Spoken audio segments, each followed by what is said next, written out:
እንደምትሆን ቃል ትገባለህን? አሁን ቃል እገባለሁ።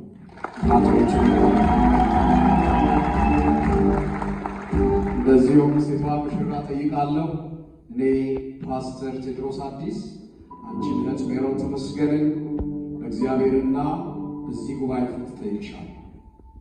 በእግዚአብሔር ቃል ለሚስት የተሰጠው ትእዛዝና ኃላፊነት ሁሉ ልትፈጽሚና እስከ ሞት ድረስ በሚቆይ ቃል ኪዳን ለአቤል ወርቁ ሚስት ልትሆኚ እግዚአብሔር ለሚሰጣችሁ ልጆች መልካም እናት ልትሆኚ ቃል ትገቢያለሽን?